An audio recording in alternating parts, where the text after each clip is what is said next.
there are so many missed opportunities that he could be taking advantage of. So what's going on here? My theory is,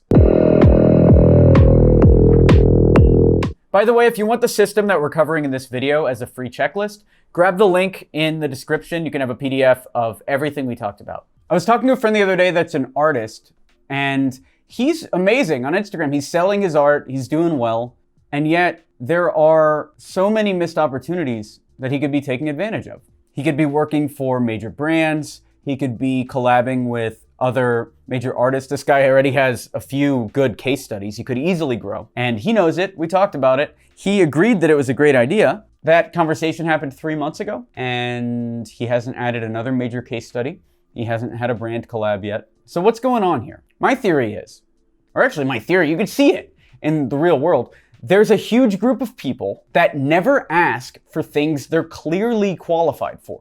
Across all things, there are people that are interns and have been working as interns for years that never pitch other companies and try to get a job. There are people, especially in the entertainment industry, you see this a lot. My little brother was a runner at a recording studio. And the only reason why most people get stuck in that runner job is they don't have the balls to pitch hard enough. And I know it sounds weird, but you pitch the right person, you jump up. When me and Jacob came out to Hollywood to work on Garblick to be animators, day 3 we pitched Pauly Shore and landed him as a client. We did an animation with him. Pauly Shore, 2 newbies, getting that was our first project, besides the 8 or 9 videos we did for ourselves. Why did we get that opportunity and other animators who have been trying to claw their way up for 15 years in the industry didn't get an opportunity like that? It's because my little brother walked up to Pauly at the Comedy Store bar where he always hangs out. You know what I'm talking about? Like, there's a huge group of people that never ask for things they're clearly qualified for. I have another friend who's working at Google right now, and before that, he was doing IT for a porn company, like bottom of the barrel job.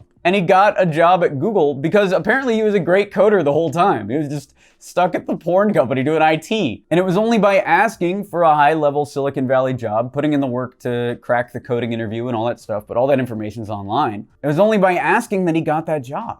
I want to put the question out to you because I'm sure there's somewhere in your life where you think you can be doing better, you think there's more to be done, and you think you're being underappreciated. And I want you to ask for something you think you won't be able to get, because you'll be surprised. I've been surprised. The TV show negotiations are going well. We've talked to the major agencies. If you name a major agency, we've talked to them at this point, which is unreal. But the only reason why we're getting these meetings and other people that have been in Hollywood for years and years aren't, well, there's 2 major reasons. One, I'm amazing at cold email king. But the other reason is we're sending the emails. That might even be a bigger reason. We're putting ourselves out there. You ask people in Hollywood what they're working on. They have a script maybe they've been trying to work on for a few years, but they're not actively working on it like it's their full-time job. And they're not asking the right people for help or for collabs. So go out there and ask for something that you fully deserve, that you're fully capable of performing in, and see what happens. The only caveat there is make sure you ask like 40 people.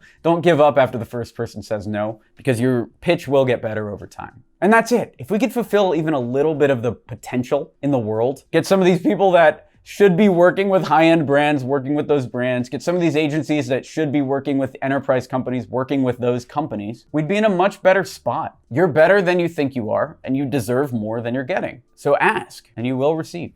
Let me know down in the comments, what are you going to ask for today?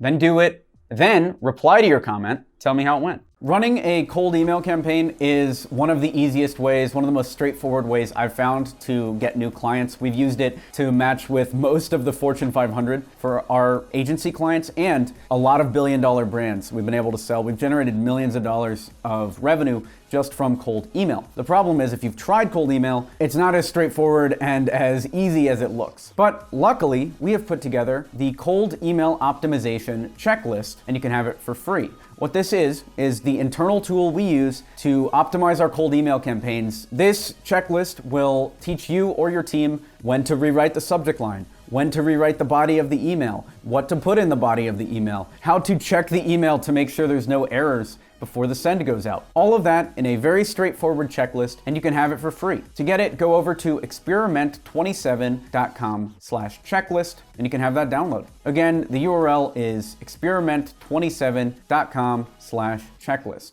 Thanks for watching the video. Feel free to like it to encourage this type of content. Subscribe for more content like this. We do videos 3 times a week. And have a good day. Go do the thing we talked about. You know you want to. Simple ask.